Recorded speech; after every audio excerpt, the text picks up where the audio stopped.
Halo guys, balik lagi bersama saya Thomas Diristo Nugroho. Pada kesempatan kali ini saya akan menceritakan tentang bagaimana ekonomi manajerial tentang mengelola sumber daya dengan cerdas.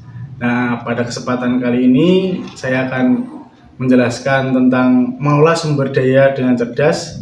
Untuk itu, mari kita simak video berikut ini.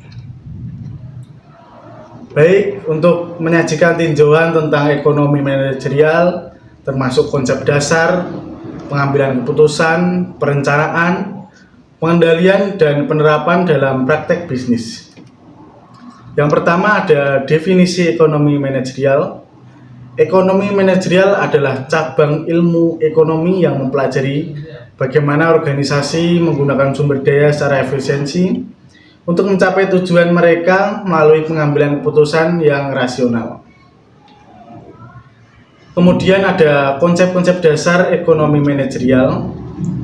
Dalam ekonomi manajerial terdapat beberapa konsep penting seperti biaya, pendapatan permintaan, penawaran, dan tingkat harga.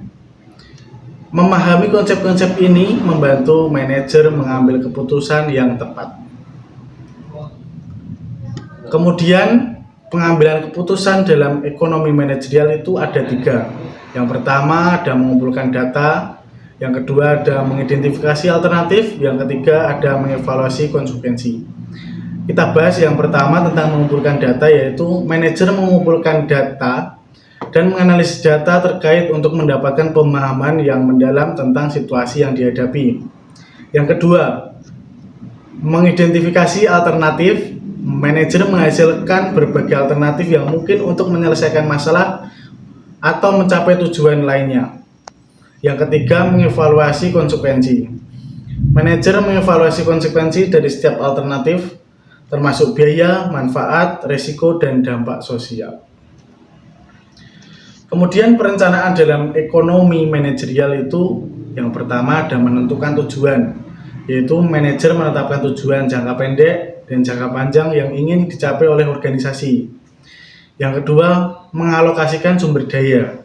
Manajer mengalokasikan sumber daya yang tersedia seperti tenaga kerja, modal, dan waktu untuk mendukung pelaksanaan strategi. Kemudian pengembangan strategi, manajer mengembangkan strategi yang akan digunakan untuk mencapai tujuan tersebut. Kemudian ada memonitor dan mengevaluasi. Manajer memonitor pelaksanaan strategi dan mengevaluasi apakah tujuan telah tercapai atau perlu dilakukan perubahan. Kemudian ada pengendalian dalam ekonomi manajerial. Pengendalian melibatkan pemantauan kinerja organisasi untuk memastikan bahwa hasil yang dicapai sesuai dengan yang direncanakan. Kemudian manajer menggunakan informasi tersebut untuk mengambil tindakan atau perbuatan jika diperlukan. Dalam manajemen biaya dan pendapatan, itu ada manajemen biaya dan pendapatan. Kita bahas yang manajemen biaya. Manajer melakukan pengendalian biaya dengan mengidentifikasi, mengukur, dan mengelola semua aktivitas yang berhubungan dengan biaya produksi, distribusi, dan penjualan. Kemudian manajemen pendapatan. Manajer mengelola pendapatan dengan memaksimalkan volume penjualan, menetapkan harga jual yang tepat, dan meningkatkan nilai tambah produk atau layanan. Kemudian penerapan ekonomi manajerial dalam praktek. Yang pertama ada industri manufaktur, manajemen rantai pasokan, pengendalian kualitas, dan penjadwalan produksi adalah beberapa contoh penerapan ekonomi manajerial dalam industri manufaktur. Kemudian ada yang kedua perusahaan jasa, manajemen stok, penentuan harga jasa, dan pengembangan strategi pemasaran.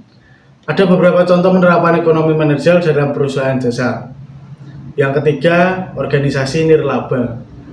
Pengelolaan dana dan alokasi sumber daya, merencanakan kegiatan, dan mengevaluasi program adalah beberapa contoh penerapan ekonomi manajerial dalam organisasi nirlaba.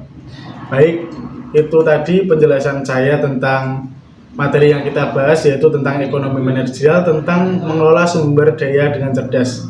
Semoga video ini dapat bermanfaat bagi banyak orang, dan mohon maaf apabila ada kekurangan dalam penyampaian. Terima kasih dan sampai jumpa.